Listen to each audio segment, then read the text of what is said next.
You know, I've been trying to like slow my productivity down a little bit and be more and put more emphasis in watching like shows, listening to radio, because sometimes I feel like I was doing shows like so many, like back to back too fast. I know I'm watching. Thank you. And I started feeling like I was getting too routine, too habitual. You know, I was the habit. It was like, and I wasn't being creative or innovative in how I wanted to start a conversation. So I'm no longer like starting out, welcome back. I'm done with that. Yeah. You know, I'm just going right into the conversation. Right into the conversation. Not the icebreaker. Let me just say, welcome to the Randy Wilson. You know. And I'm gonna get there when I introduce you. I am. Yeah, but like I don't want to start like that anymore because I want to be more raw, rough. Like, did I move too much? No, you're good. I want to just really like. I started watching people. I was like the best, just real. You know, just have the conversation. Yeah, and I'm excited about this one. Really? Yes, I am. Like, I feel a truth serum coming on. No, listen. Before the show, you was like, oh, I'm nervous. I'm there thinking like, nervous. I'm on your show. You've got a phenomenal career. I'm not gonna say how long. I don't care. I'm thankful to be alive. It's very well documented. I don't have to. You want the listeners to go see. What is it? You know, Community Clovia. You're a lot. You know what I'm saying, to this type of work, to the city, to the community, you know, journalism. So shouldn't I be the one nervous? No way. We all are uniquely different. And with our uniqueness, right, we all have amplified voices in whatever space we're standing in and wherever. Then why would you be nervous? I don't, because rarely do I get an opportunity to sit on this side to be interviewed. Yeah. Rarely. Dang. I think that's why I enjoy talking to personalities and radio folks so much, because of admiring the work you do, but also recognizing that it's a lot of radio, it's a lot of music, it's a lot of commercials. Yeah. And like I'm more curious about the conversation part. Just have a conversation. Yeah. You know, just talk about real stuff, and you don't have to think about it. This is a question. My next question. Oh, they answered my next question. Oh my God, I got to go to the next question. You just have a conversation, whatever you want to talk about. Get off topic, get back on. If you don't get back on the target that you intended, just keep it moving. Somebody needed to hear something. You know what intrigues me about you is your voice. My voice? Yeah. I got How many times have you heard that? I hear that a lot, but I am my worst critic. I do not listen to me on the radio. I cannot listen to me. Throughout your career, you've had like lots of training. I guess. No training. No media training. The only training I had, I graduated from Virginia Union University, and our major was broadcast journalism, and it was heavy journalism. And in order to get a broadcast internship, I had to go to a television or a radio station. And so when I had to go and do an internship, I just flip on a mic one day, 1 2 1 2, and then developed a voice from there. But just because I started 36 years ago, it wasn't a space for women at the time. And so we didn't have women on television. It was a select few. So I didn't really have any voices, and that's not what I wanted to do. I wanted to be a news director at a television station. Okay, mic 1 2, okay. Cut. But I was working at Q94, top 40.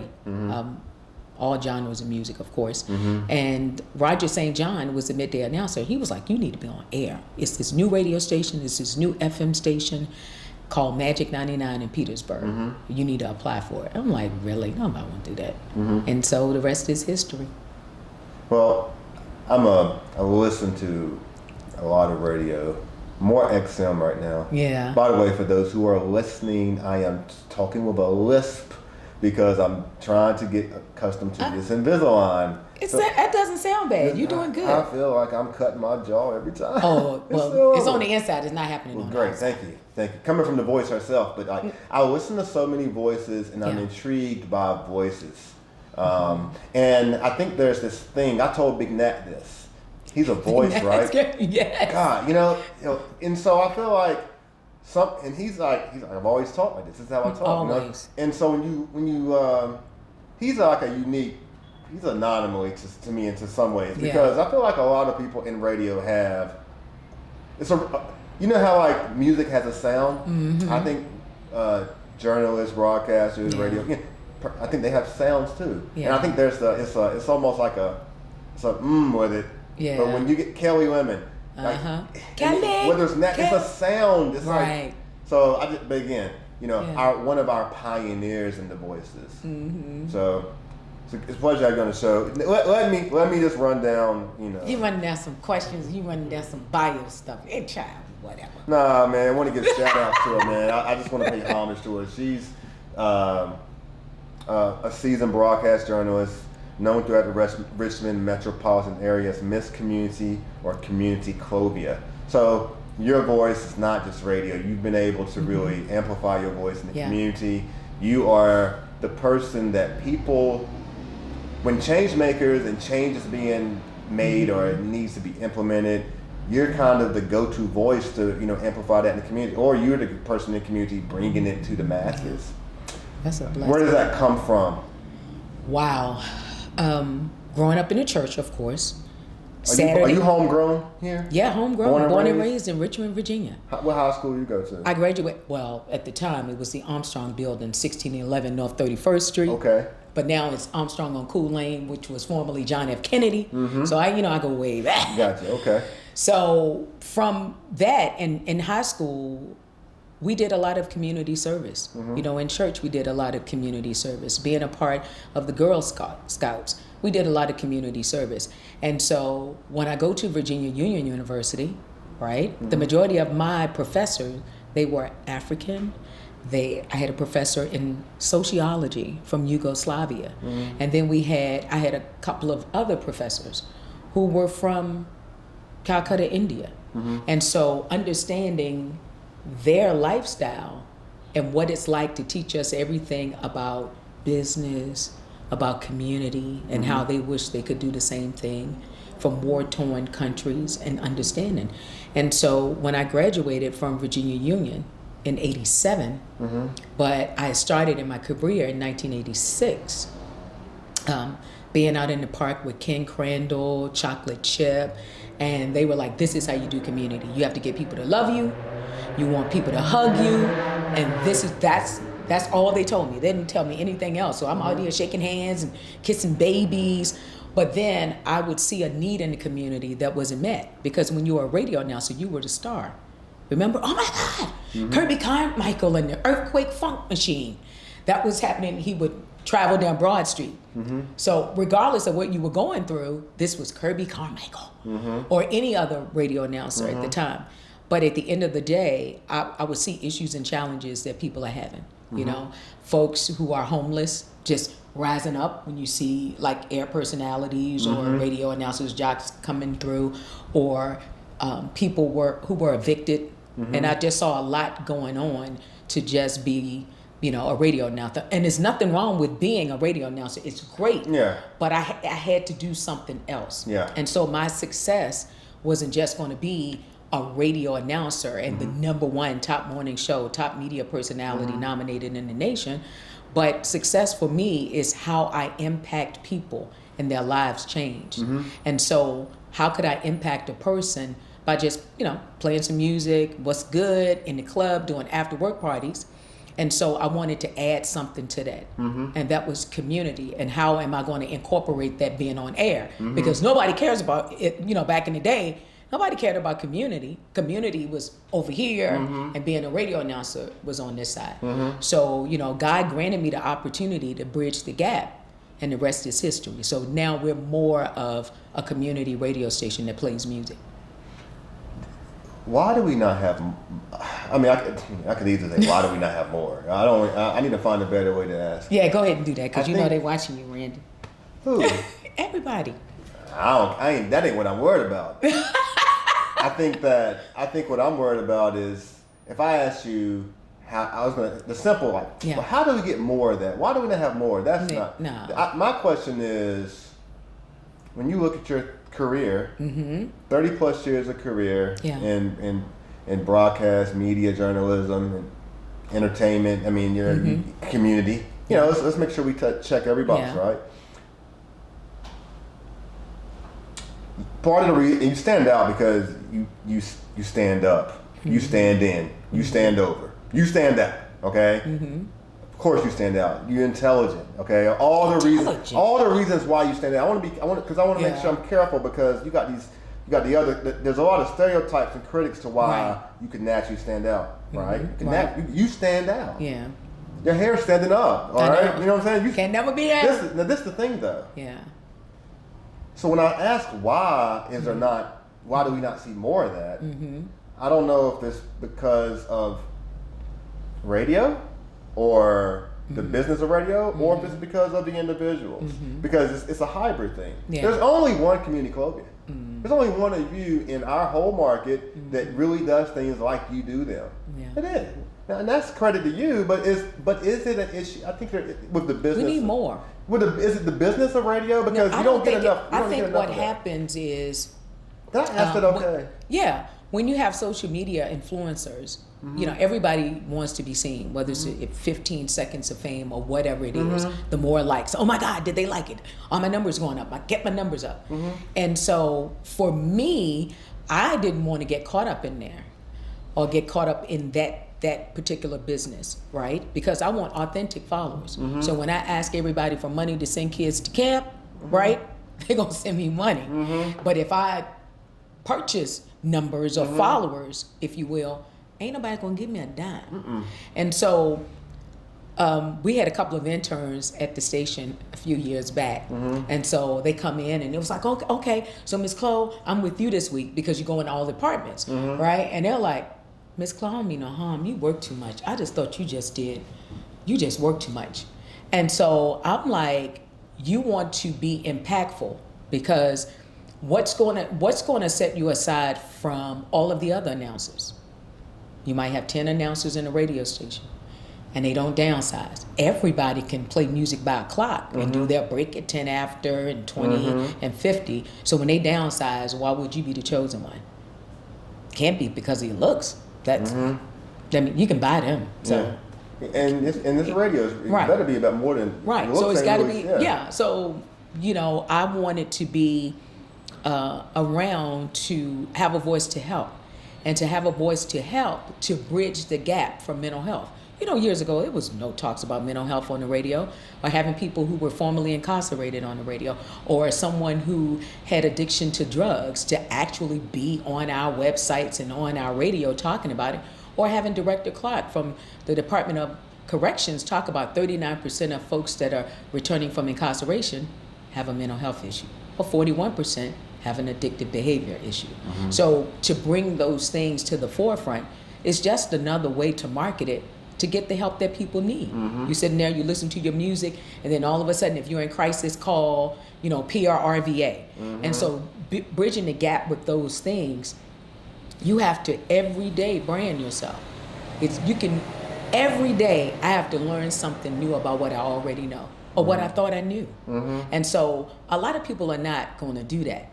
Because I mean, hey, I'm about the business of community now. I did the groundwork, I did the voter registration, I've done this. Now I'm about the business of amplifying, where we can have more housing, if you will, and we can get blocks of services that we put together ourselves and not protesting to somebody to give us some money. You know? That's why I knew I was going to. And so it's hard. It's hard, and people don't want to do that. People want to be stars today. No.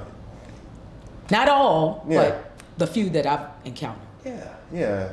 But you've become a community star, and not to be cliche, but I think that it's represented because you are of the community, from the community, in the community, speaking to the community. You know, everywhere you go, not just the community, not just on the radio, but you're using your voice in front of people, and you have for many years, and so. Take my hat off to you, and again, just more appreciation for being able to have this conversation. This is a podcast, but it's kind of like a community conversation. Yeah, absolutely. You know, one thing I want to share with you, because we're both, you know, strong advocates for those who have mental health issues. I believe it's a Our homeless population too. Homeless, I think it's toward it's improving.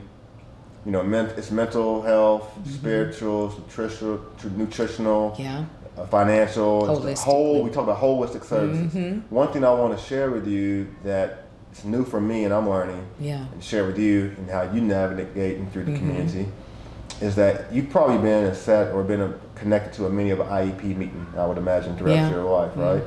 And at the table, you're going to see a mother or parent or whatever. You're going to see a primary ed, a special ed, administrator, parent, counselor. That's the people, right? With how autism is growing in our community right now, or at least the identification or the diagnosis of it. It's still kind of new. Right? But when you look at IEP meetings, and this is something I'm trying to spread the awareness of. Oh, Lord, there he goes. There's no board certified behavior analyst at the table at any, not unless it's requested by the parent. Right. It's not being provided by the schools typically. And so I think we need to spread awareness about that, because if you ain't got all the right people at the table, then how are you going to be able to have all the tools and ingredients or whatever to make what you need, right? And we need it. And I think what happens is a lot of times in our communities, we protest the wrong thing. The next big thing that can happen in another city, we're protesting about it in our city. But we got our own set of issues. And I think at this point, when it comes to our children, I don't think that people should be allowed in any room sitting around talking about a diagnosis of my child without me being there and you explaining it to me line by line. And so I think when we have advocates, what we need to advocate about is advocating for the parent. So we need to help the parents, and we can't assume that the parents all know, because our parents too have trauma. And so I just think we need to go back and revamp and just look at how we are raising up a community of kids with hopelessness, lawlessness, motherless and fatherless, even while they're present. And so those are issues and challenges for me.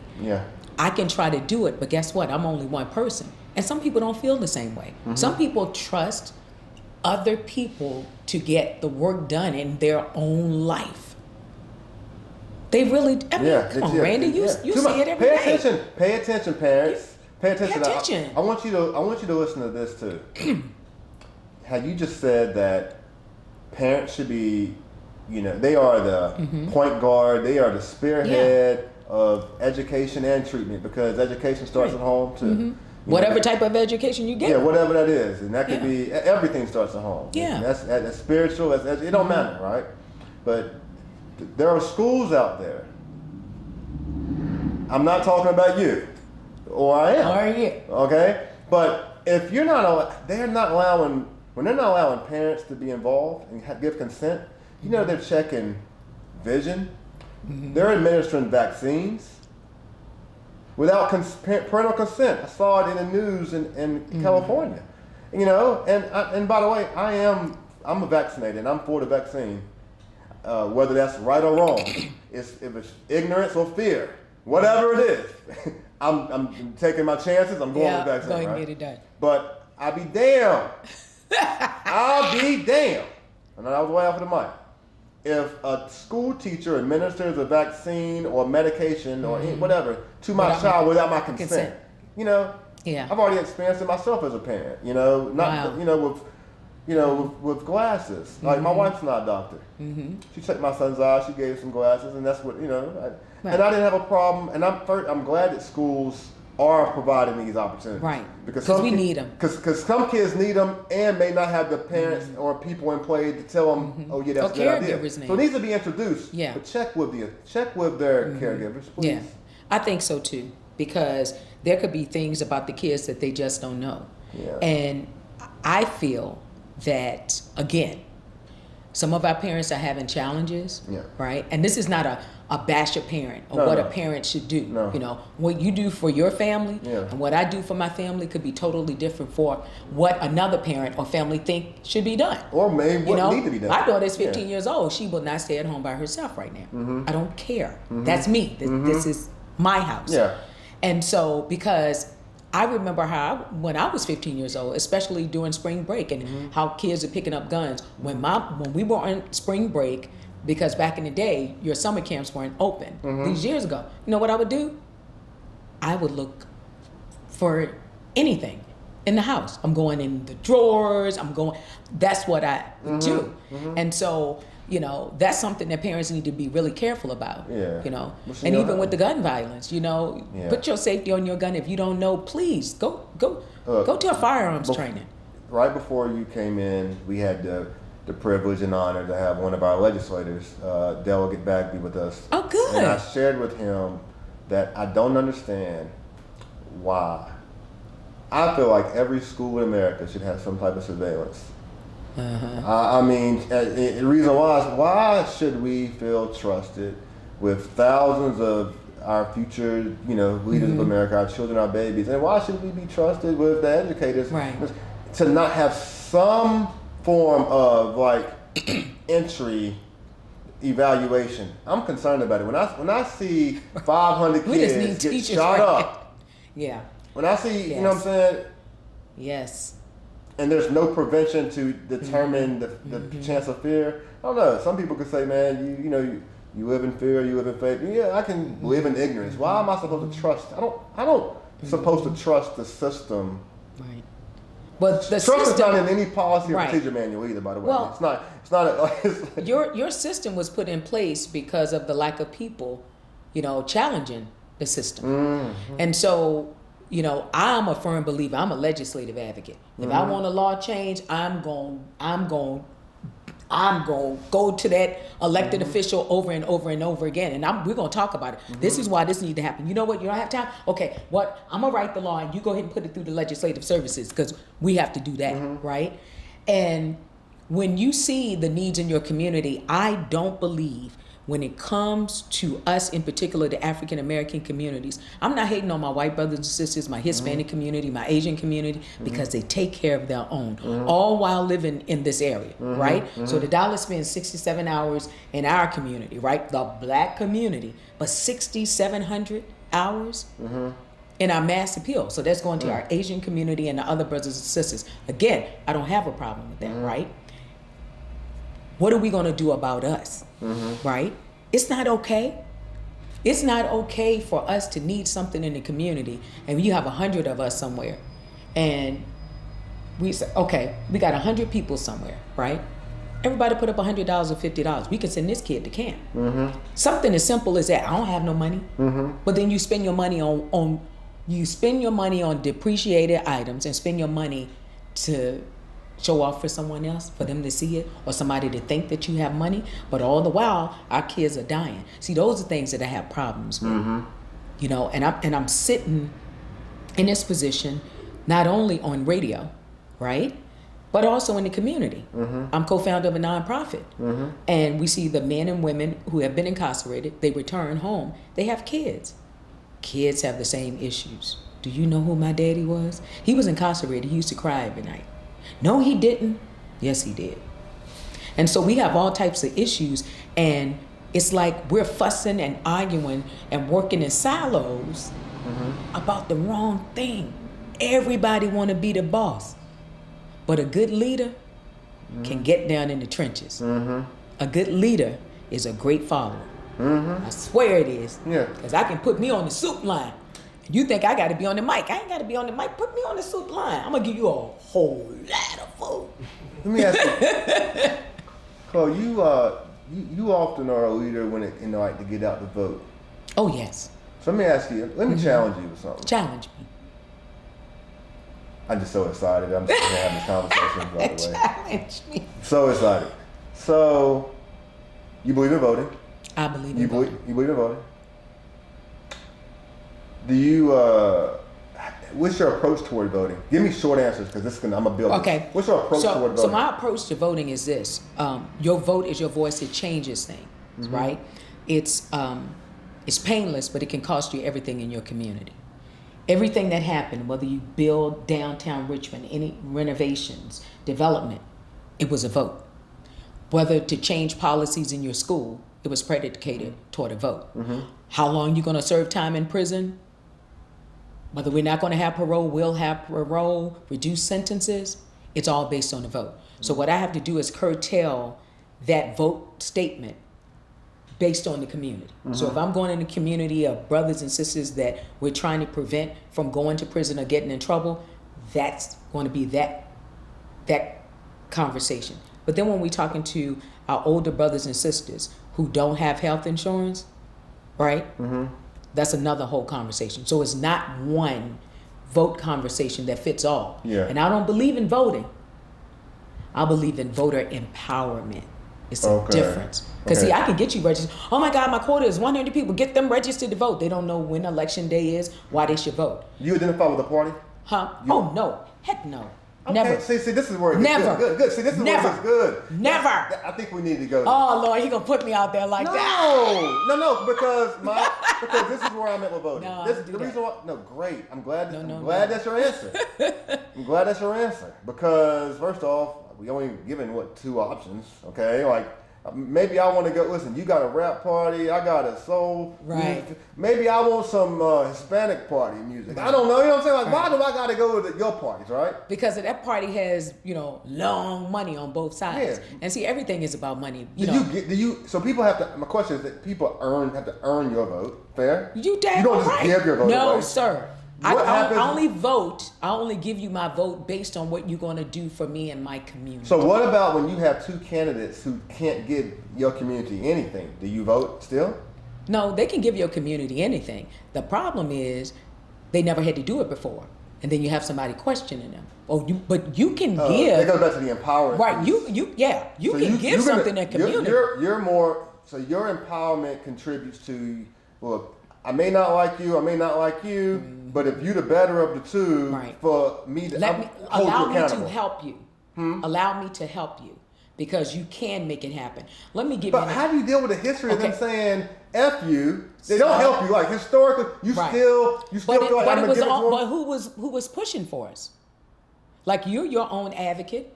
Like, as you shared with one of the elected officials, you're your own advocate. Yeah. The problem is other people were advocating for us. But at the end of the day, I can advocate for reentry. Right? All day and all night I can advocate for reentry. Some people who are in positions who would never go to a prison, who would never speak to a returned citizen, or any of our brothers and sisters with mental health, they've been advocating. How does that make sense? You see what I'm saying? I can't speak on anything that I'm not going to be a part of, know, have done research, so I can take it to the elected official to let you know what needs to be done in the community. I think what happens too, Randy, and I go back to, because we're in the midst of Second Chance Month, Bob McDonald. He asked me what I wanted when he did my gubernatorial forum. I do gubernatorial forums. And he said, what do you want? I said, well, I want automatic rights restoration for my brothers and sisters. I know it's a process, but we need to get started. He was sworn in that January of 2009. He called us in, my organization in March. He said, let's start with the nonviolent first. What do you think this application should be? I said, as simple as possible. I said, B&E and weed and nobody's there, it shouldn't be on the violent offense list. It should be on nonviolent. So you go in and you start talking and you're advocating for the people who don't have the voices to make changes. And everybody, Attorney General Mayor said this. He was at one of my reentry houses yesterday, and he said, I don't claim to be the smartest, and I'm not the smartest, but I'm smart enough to know when I have good ideas. You see what I'm saying? When you go in, I don't believe that if you want to make changes in your community, you go in and talk about the negative things first. I think when you go in, you talk about the barriers that you've overcome. Now that you know that I've overcome these barriers, now let's talk about how we can expand, stop it, or grow it. And so that's, for me, from both parties, I have gotten not for me, but for the people that I serve. And those are the things that I've gotten. Yeah. Even with elected officials. I do keep an eye on the GA. No, we vote you in. You need to come on the show to talk about the bills that you support or oppose. Whether you're Republican or you're Democrat. Doesn't matter. We need to hear both sides of the story. Yeah. Because a lot of times we have other people sharing the story. And I'm willing to bet you, if a man was released from prison under a Republican or a Democrat, do you think they have a problem with the party? Like Kwame Kilpatrick. Yeah. He was released. You think he got a problem with Trump? Oh, no. Yeah. I mean, you said the pardon. Yeah, just pardons, right? Yeah. And so we got to look at stuff differently, and we don't leave people fighting for themselves because of the fact: is it about the people, or is it about you? That was a post. that was You know, because I am devout, so and so. I am devout, but yeah, it's about you now. Yeah. Which one is it? Yeah. So keep on challenging me on the daggone party. No. Just He wanted to get me. He wanted to say, I am for the rest of my life. I wanted to see. I don't care what you say. I am. I wanted to see because I get these conversations. Yeah. I couldn't be that. I couldn't I'm make just the strides. I'm not giving my partisan. listen. I'm not giving you a vote. That's my thing. At this point, and people get upset with me a little bit because I think we've had to evolve. I understand what our ancestors did, and I appreciate and respect them for what they did. Okay, we still honoring them though, and I think that because of what they did, we've evolved to do and be who we are. They did better than what we're doing now. Well, but you notice that? Yeah, in some instances? they did. Where I get into the argument with my mom's generation, where I get into an argument with them sometimes is that I'll say, man, look, neither one of these people are for us, period. I see that, right? Well, they did it for all my life. But yeah, exactly, and that's how I get stressed right there. I get stressed because I've always voted. Being married, things are changing a little bit. See, I've always voted for the best candidate for the cause. Right. But in marriage, it's a little different now. Well, unless they go into the curtain with you. It's a little different. It's just a little different because now you begin having to think about more than your cause. Your cause, too. Yeah, and I understand that. Then you got to start thinking about the system, the family system. But anyway, I'm not going to go all there, all right? No, wherever you want to go. I'm about family first. Yeah, I know. That's why I wanted to start there. I wanted to start community. I wanted to start. I wanted to get all that in the way because that's where my passion was at. Now I want to get into let's talk about it. What do you want to talk about? First off, I want to know, how does the Randy Wilson podcast ever get on your radar? You just, you used to do them daily almost. Did you do them twice a day? And it popped Not up. really. Yeah. Just a post. So well, I was like, ooh, okay. Yeah. And I'm watching. Gotcha. And it was interesting conversation. It was a different conversation. I felt that it was authentic. To have real questions and to be unapologetic about what it is that you really feel. The problem is people want to cancel you for what you feel. Yeah. How are we going to raise the next generation of our beautiful brothers and sisters, our black and brown kids also, if they can't express themselves? I am raising an African American, but moreover, I am raising a woman who just so happens to be black. Because see, what I had to do was stop putting that color on us like that. And I know people gonna hate me for this, right? When I look at the first, right? We're always saying, the first African American or the first, black man to whatever. So I'm saying, okay, well, if you say it's the first African American, is it another first? Is it a white first? Is it an Asian first? Because you identified it that way. So when I go back and I do some research, and I did a post about this too. I did some research. Sarah Garland, community, the Richmond Community Hospital was her hospital, which started on Baker Street in Jackson Ward, right? Okay. She was the first, right? Everybody bills her as the first African American to be board certified in medicine in the Commonwealth of Virginia. Right? No, she was the only woman who just so happens to be an African American. The only woman. Right? When I think about the owner of our company, Cathy Hughes, Oh, she's the first African American to run a publicly traded company since 1999. She's the only woman. And she just so happens to be African American. So when I look at my daughter, I'm raising a woman, and she just so happens to be brown sugar.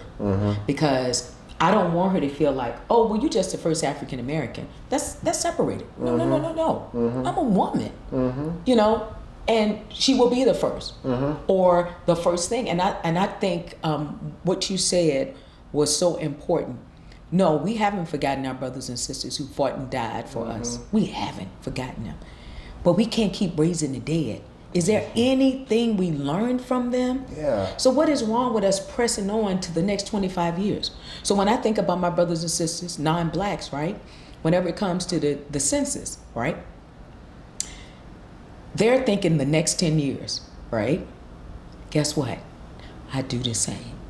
So my daughter, when the census, we did the census last year for last, right? So I said, okay, she's 15 now. I'm thinking about her being 25. So how am I preparing for her at 25 now? You see what I'm saying? And I'm not taking it day by day. You know, involvement, investment. And we have to do that. We have to give back to our own community. Because when we look down, black folks are some rich people. They don't even know it. They spending their money on the wrong thing. This is true thing. And we don't come together for and we're always talking about, oh, let's come together. The problem is we don't get together. Don't come to me and you don't put up your money at the table. Because you know what happened? Our brothers and sisters are building something right now, non-black, and they all brought their money to the table. And they're all equal owners. But here's what we do. We want things to change. We don't want to put up a dime.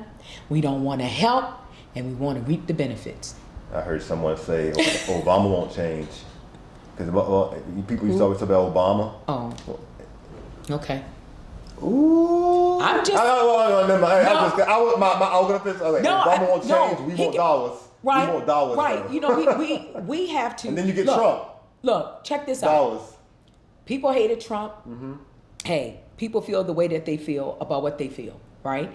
During that time, I was working with the Heritage Foundation to try to, pass the First Step Act for our brothers and sisters who are in federal prison. We're getting those long sentences, right?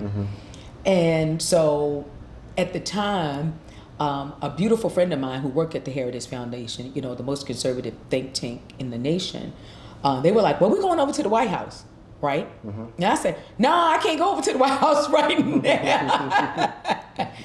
But my input on this was so important. They said, we're going to bring the White House to the Heritage Foundation. I said, okay, we good. You see what I'm saying? To go over line by line. Jared Kushner was there, line by line. And he said, I have never seen anything like this and how you and your team go hard. I said, we serious about this. The Step Back, it did pass, right? Should I say I didn't want to work with the Step Up Act and leave our brothers and sisters in federal prison because I was supposed to hate Trump? See, I don't hate any of God's children. That's not my game, right? So I don't get down like that, But it's so funny. Black people expect you to hate the people that they hate, but you can't go to the same black people to get stuff that you need to change things with the money. Yeah. Sometimes I wonder, I used to tell folks many years ago when I was younger, and so I must be dead then. You say you're younger. I thought we were. Until you said you was in radio for 36. Listen, if you wouldn't have said I'm in radio for 36 years, I wouldn't have assumed that we were any different in age. That's the truth. I've been around long. Yeah, you've been longer than I knew. I've only been in Richmond. This is 22, so I came in 03, 19 years. Oh, okay. So I just assumed I've been here all my life. But sometimes black people, we work hard to get what we get. We work hard. Sometimes we become, what happens is we become tight. But why are you looking like that when you say Because I'm getting somewhere. I know where you're going. Because I know what you mean. I know what you mean. When it comes to us coming to the table, sharing our food, sharing our resources, sharing our opportunity, we got a lot of room for improvement there. We do, all right? Because we're going to be like, Randy can't be the leader. Why is Randy the leader? Yeah, you know what I'm saying? Randy is not the leader. We subculture ourselves. Yeah. We subculture ourselves. Yeah. We ain't black enough for some. We too white for whatever. Like, you know, we subculture ourselves. And so the reason why I was using the example of, but what I think happens culturally, right? Mm-hmm. We've always had to work hard, right? So when I say we, I'm not. Yeah, a universal we. Universal, yeah, because I don't want to own this all because I'm Right. trying to be better. I'm Right. trying to be a better version of me every day. I'm trying. So it's like, I think the problem is that you work hard, you get what you got. Because you work so hard, you become tight. Half of us don't even share within our own family, more or less the community, right? Okay? Absolutely. And so when it comes to the next generation getting mentoring and guidance and development and or a few dollars of scholarship out to, because we haven't been taught. We haven't taught, we ain't teaching ourselves. So that's the challenge we are in as a culture within our community. Now, look, I don't know, I'm only black. I'm not experienced in speaking from a Hispanic or a Greek or whatever. Just whatever. But what you do see from the naked eye, just being look, man, they travel together, they live together, they commute together, they work together. They might have the whole block. Yeah. You're going to have a whole community. Corner store to a laundromat to a grocery store to, and sooner or later you're going to have a school. Mm-hmm. You know what I'm saying? You're going to have a church. Mm-hmm. We, on the other hand, it's just, and a lot of it comes from, and you said this a few minutes ago, trauma. A lot of it is the residual experiences of what our development passed down from generation to generation, might skip a generation, might go to the next generation. Do you think this current governor, do you think this current governor is negatively, I'm being specific, contributing to that residual trauma? Because some people feel like there's just some things are outright petty that are happening. There's some people. I don't know your side on this at all. I'm curious. These are my comments and Soul Express comments of Clovia Lawrence and not any other entity. Look at that training. Look at that training. Right?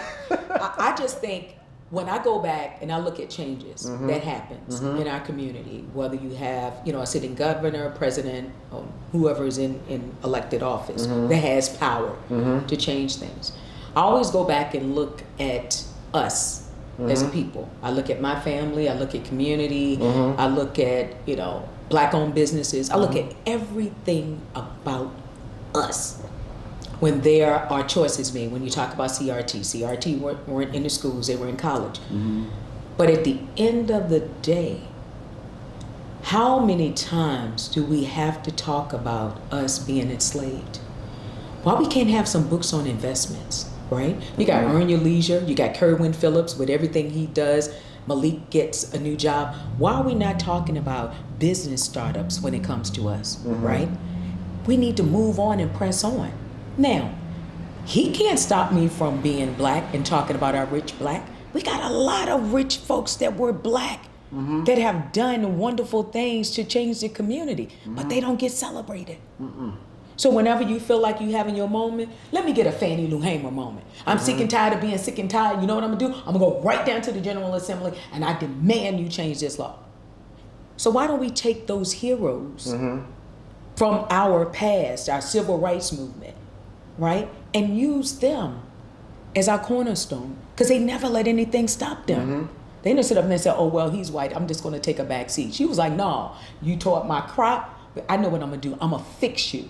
I'm gonna get laws changed. And that's what Fannie Lou Hamer did. She didn't roll over and sit down. Thurgood Marshall trying to fight these cases, when he would disrupt his class, his teacher would send him to the basement and had him reading the U.S. Constitution. Go figure. So you know what he started to do? Class was too boring for him. You know what he did? He acted up to go back down into the basement. And he became a U.S. Supreme Court justice. You think he didn't have any issues? You think he didn't come up against resistance of people wanting to change laws to keep him out? So why don't we show our kids that? We always want to show them this way with a bonnet. Oh my God. We're on their system. Yeah. They gave you the system. There is nothing free, okay? Anything that's free gonna cost you.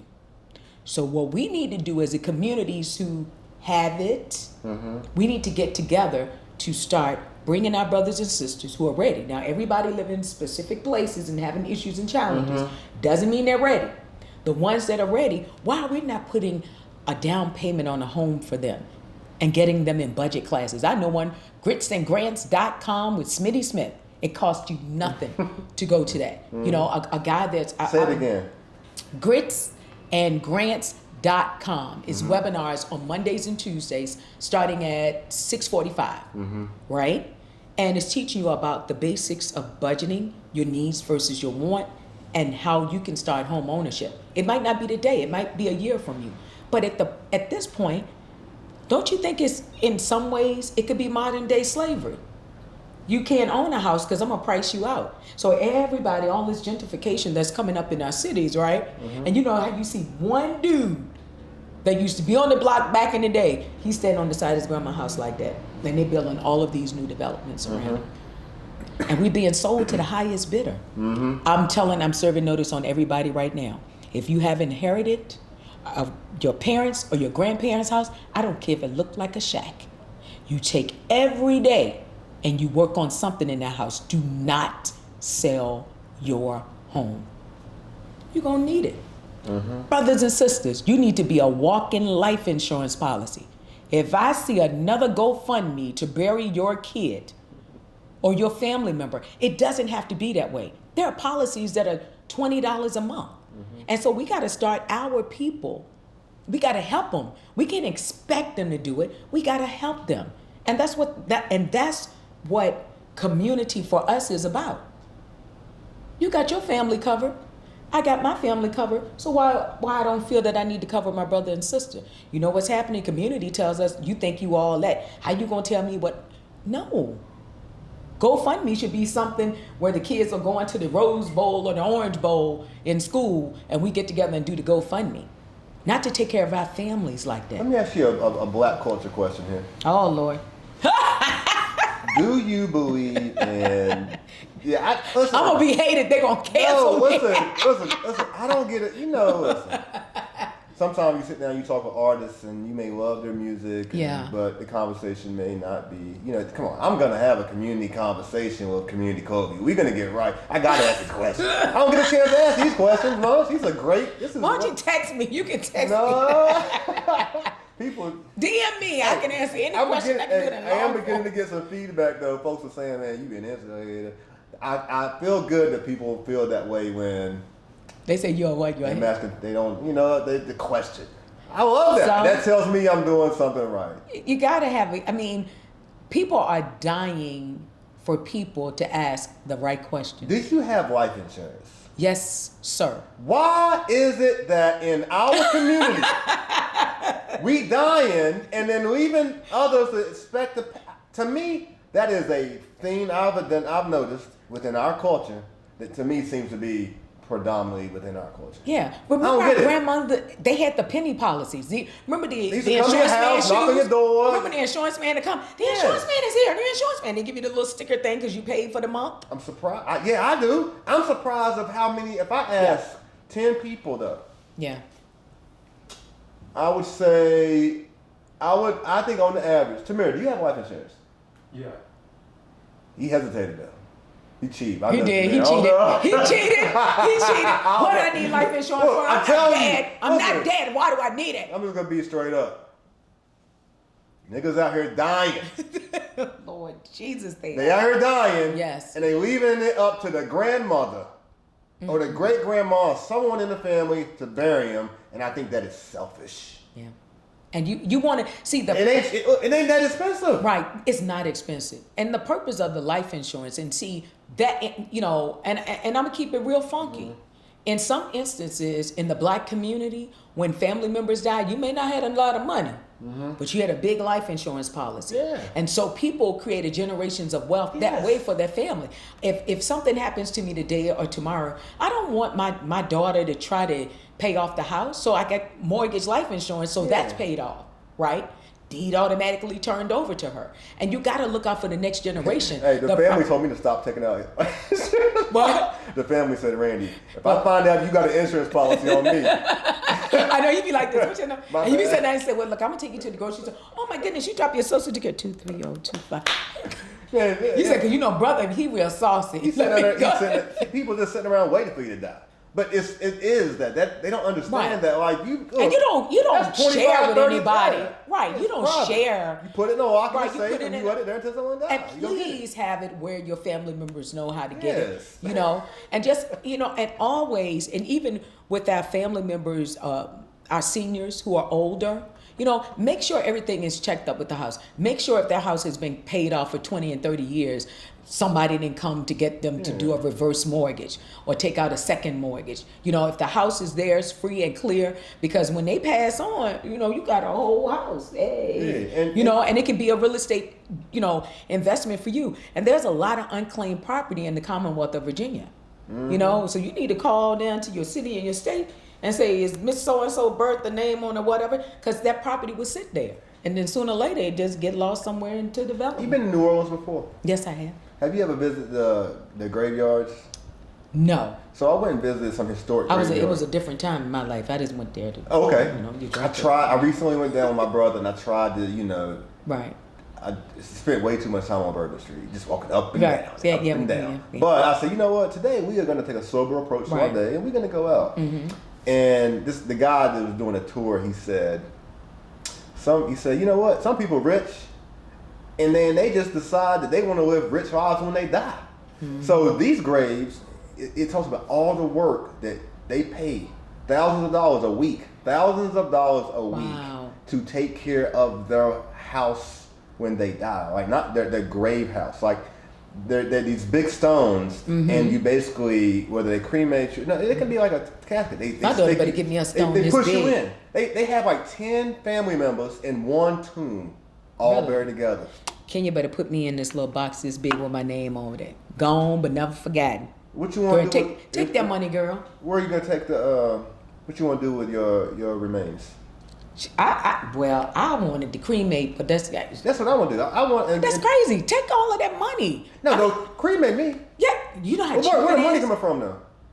Is money coming from the policy? Oh, you trying Yeah, to- yeah, I got you. I know. Oh no, the money wasn't thinking about it's it. coming from GoFundMe. GoFundMe. Yep. We getting the community education courses. I don't know. You don't know. Really? But you know, and it's we're having a conversation informative. about it because sometimes, you know, you laugh to keep from crying, right? And I hate that our communities have gone to hell when it comes to us, Yeah. right? I hate it that some people, and I always say some, small few, they grew up in low income areas or had some challenges or had some trauma in their lives, and they move away, right? And they never come back. Yeah. I believe that if we take kids from any walk of life, now let's not get it twisted. It's not all kids that live in public housing that have issues. Yeah, of It's course your not. kids in those gated communities around too, in right? the medicine cabinet. That's right. Yeah. They have more access, okay? And so we got to start taking kids out of their environment. I don't like it when people say, hey, we're going to give them a cookout right here. Well, if I got a lot of trauma going on, I want to see what the other world is like. I just want to see it. I want to taste it. Even if I have to get on a train and we go up to Washington, D.C. and we eat all day and we go to the National Monument, right? You never know. That kid might like poetry, the arts, murals, but we don't give them any experience because we keep them right in the same place. And so that is why it's always been important to me to raise money to send kids not only to camp, right? Because your kids 6 to 10, they might still go now, but your kids 11 and 12, they're grown, they don't want to go. So we try to put them in summer school and or specialty camps, and specialty camps of their interest. A lot of our kids like rapping, and what about the structure of hip hop? The music, the scales, the rudiments, all of that. I got that from my daughter. She's a drummer. Don't be thinking I knew somebody being an instrumentalist. But we can put them in those camps. But we have to start spending our money wisely. We don't spend money wisely so we can help these kids, because guess what? They choosing Crossfire over camp. We don't train them. Nobody's trained them. You can't keep running. I promise you, I don't care where you live, you will not be able to dodge that bullet. No. You cannot run a bullet. I mean, I'll try. But, that's the world in which we're living. And it's a sad thing. And, black people, can we talk? Yeah. The problem is we're afraid to talk. People think you're judging them. You think you're better than them. No. We know from whence we've come and what we've seen.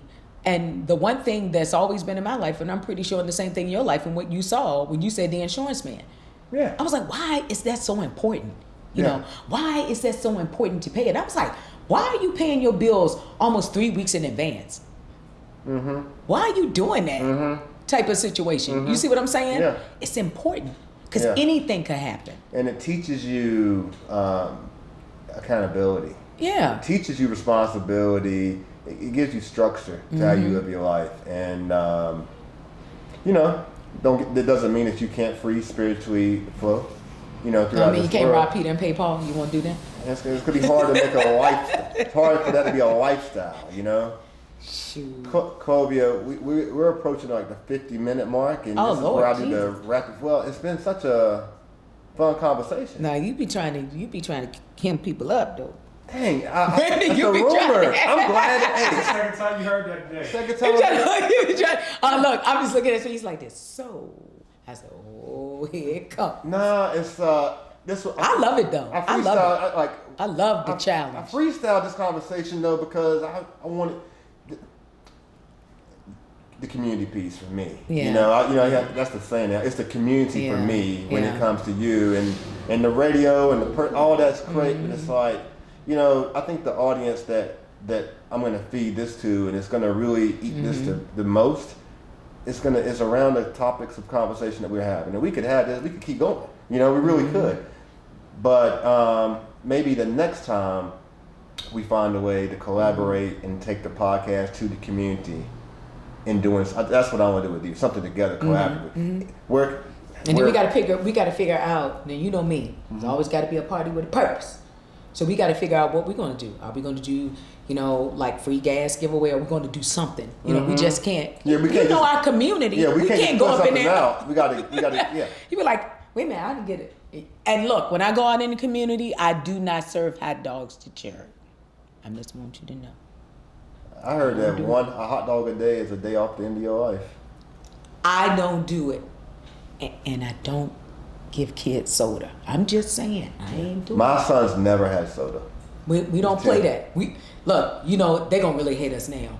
Why is that? Because I don't let my daughter do a lot of sugar. She might, she can pick her sugar Friday, Saturday, and Sunday, but we're not doing that during the weekday. We have education, we got thoughts, and we got to have our mind booming and going. That's another whole show. They're gonna get mad. Woo! Yeah, I don't play. So you one of them hard parents, they say, huh? I'm not hard. I'm not a hard parent. I just think that. Can she have a boyfriend?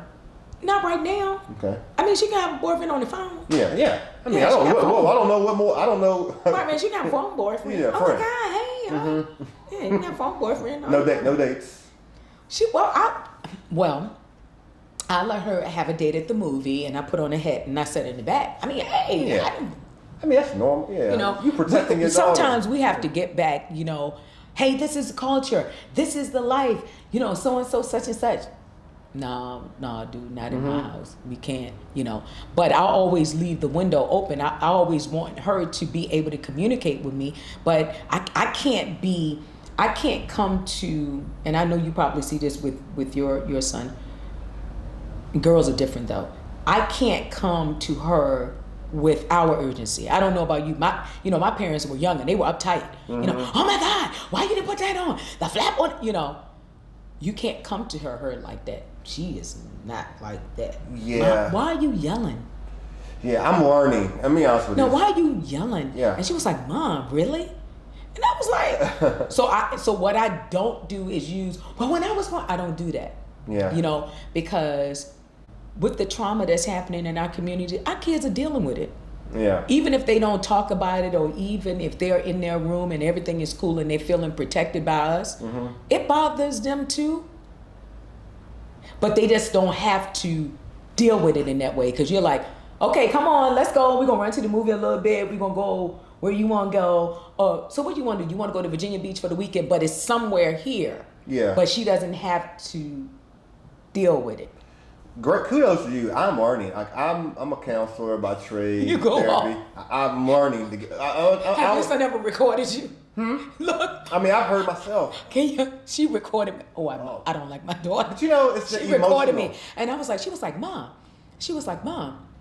I want to do this thing for my school, so I just want you to say, I am community club. I said, I am community club. And I said that right. She was like, Mom, you know I'm smoking weed, right? I said, Wench, I know you. Like, all in the same. Got him. I mean, I was like posting. That's a good April Fool's right She there. was like posting, Oh, you man. know, she's not smoking weed.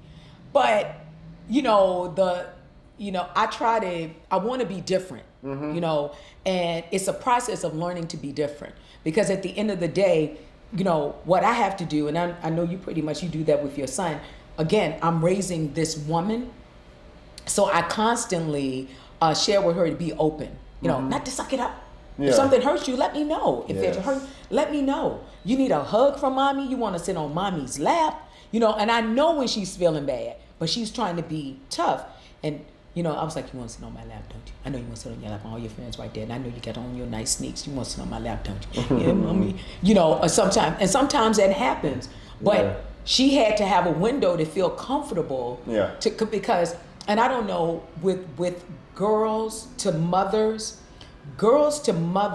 when they become a certain age, it's almost like it's competition.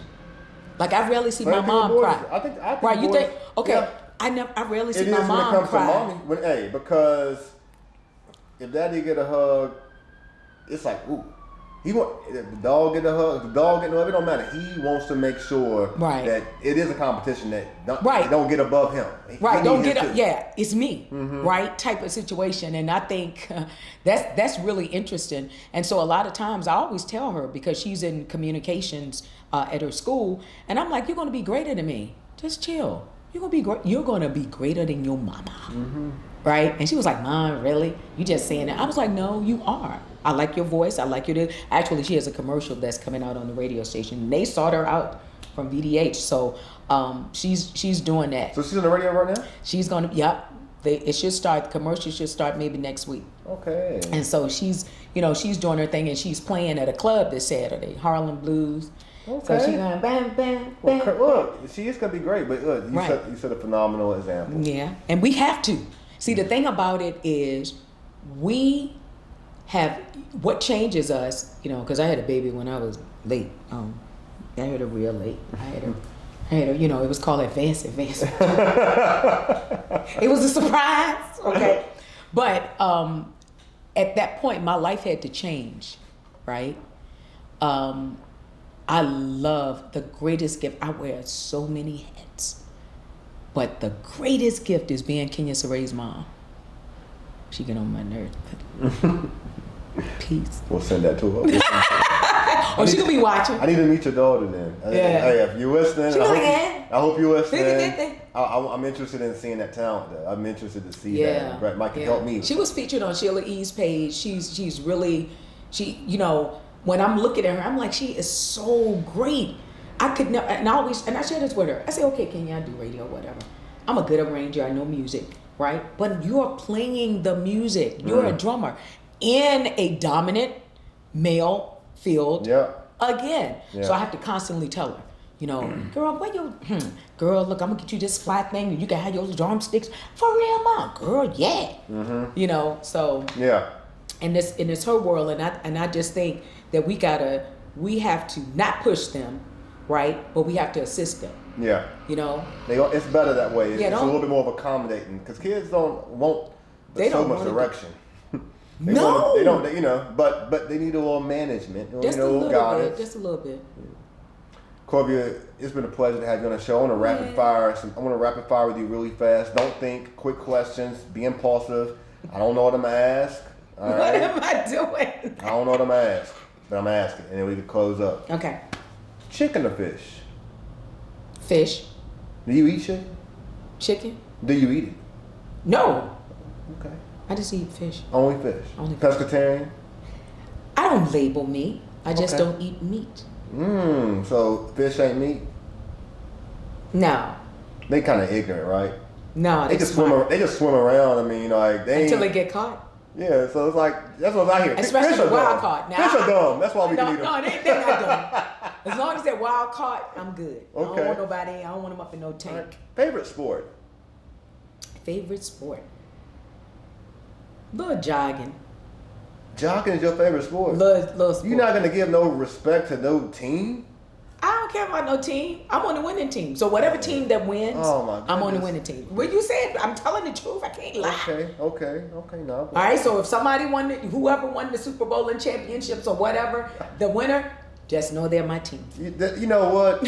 So you would describe yourself as a cheerleader then? Yeah. Community winning team. cheerleader. A community cheerleader. I'm rooting everybody on. Woo woo. Whoever wins. I ain't rooting on no loser. Got you. Okay.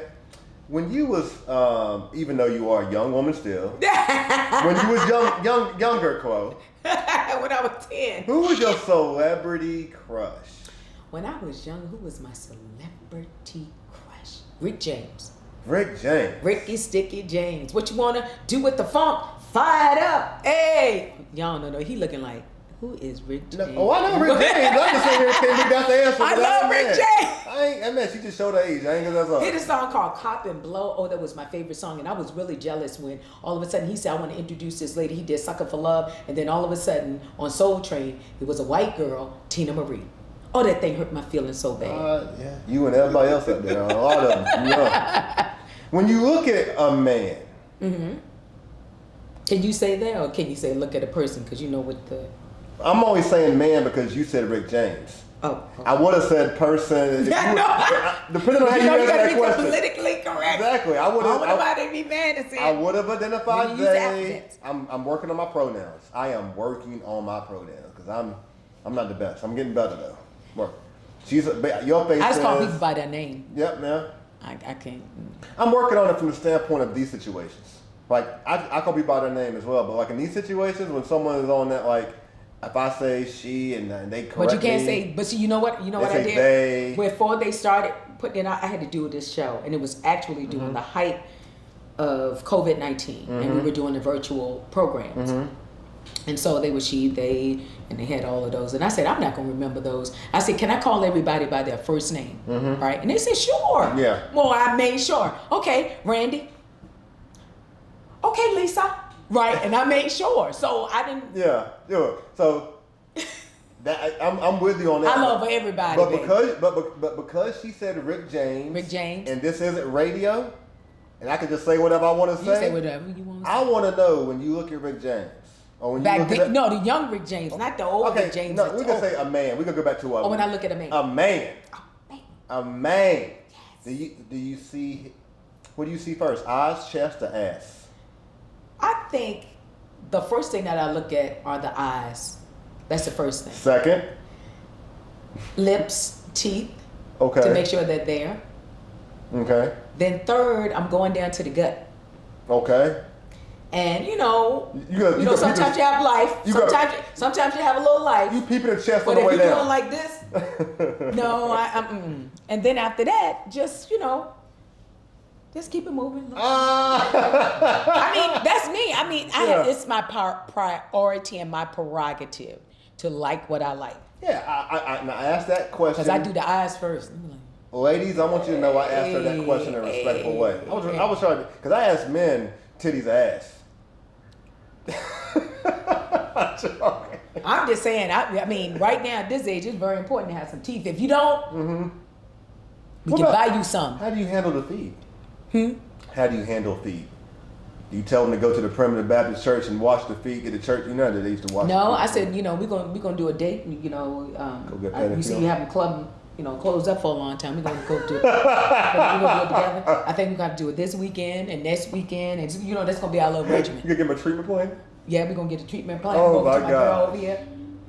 We got you. And sometimes things happen. It's interesting that you say that, right? Because there are unique things about us, but socially, But the younger generation is all about something. If you don't have it, you buy it. Yeah, right? crazy. I want the original me. Like, I'm older now, and I know I should, but I don't wear makeup. I don't want to do it. That's just me. I mean, why Some should people you? might, you see what I'm saying? I don't want to do it, right? I want to wear my hair naturally because I want to. Yeah. And, and so I think when you have people who are being the natural them, I think that's more attractive. Yeah, I do too. I'll be honest with you. I'm gonna be straight up, and You mean to tell me you don't like the girl where everybody got the same shape? Say what? Everybody got the same shape walking like that? I'm gonna be honest with you. I'm happily married, but I wouldn't be happily married if I rolled over and there was like The whole balloon body? a bunch of eyelashes in the pillow.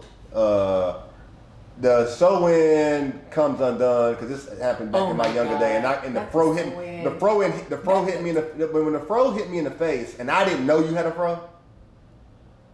I'm just thinking back. Well, she just probably, yeah. I'm just saying. Yeah. I'm just saying. Like, I mean, We were beautiful people. I don't like nothing. I don't need accessories. Right.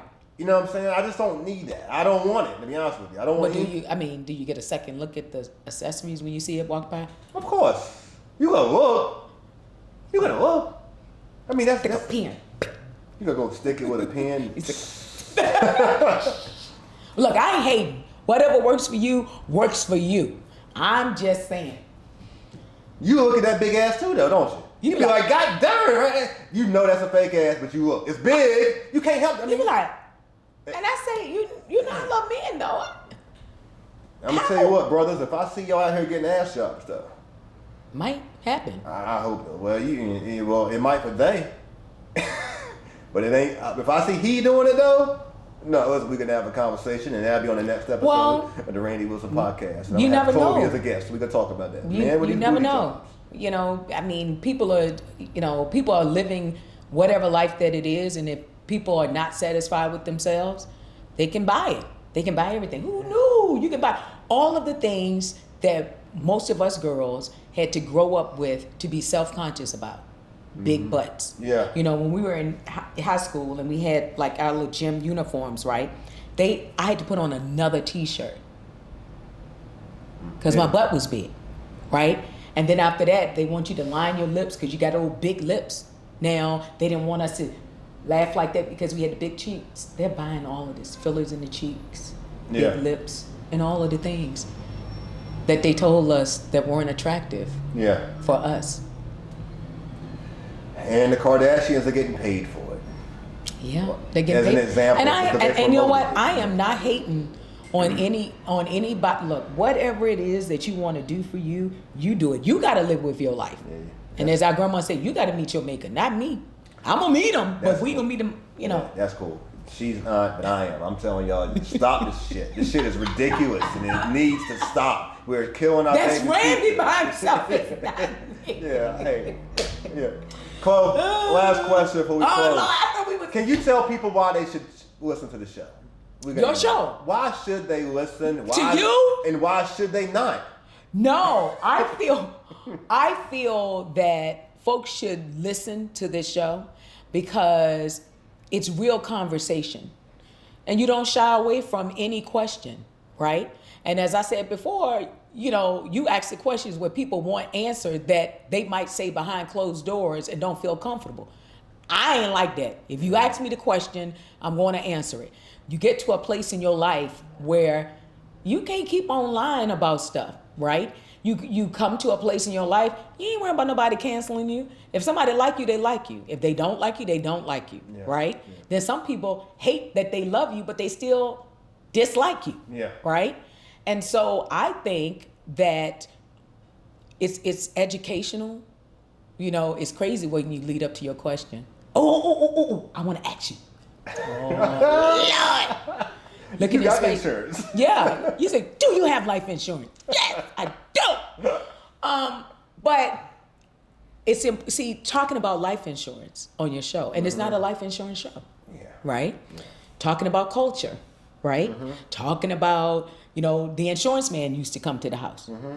That's life. Yeah. Talking about you got to earn my vote. Yeah. That's important because automatically, whenever there's a particular party, they automatically attach you to a party because of your race. Yeah. And we got to stop that.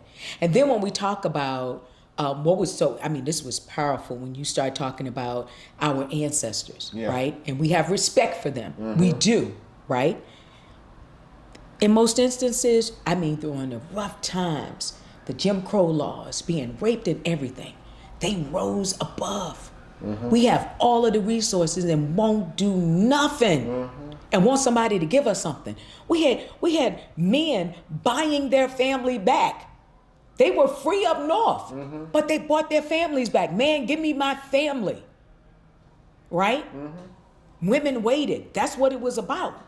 The protection, the cover, you being married, talking about family. That's important because we don't have that, right? And talking about the natural woman. There's nothing wrong with that. We love you. Yeah, the natural woman. So everybody should be watching and should be listening, right? The Randy Wilson Show. Randy Wilson. Thank you, Chloe. So why you had to talk Broadway? Thank you, Chloe. Because I was almost thinking about going and following you on that club, but I was like, nah. No, that ain't gonna work. That ain't gonna work. Now what are we talking about then? No. I knew she was gonna bring it out. Huh? I wanted to kind of round it off a little bit. We're talking to a voice. This has been another episode of the Randy Wilson Podcast. You can check this podcast everywhere podcasts are played, but I suggest you go over to YouTube so you can see the beautiful lady here today, Miss Community Clovia. And we out.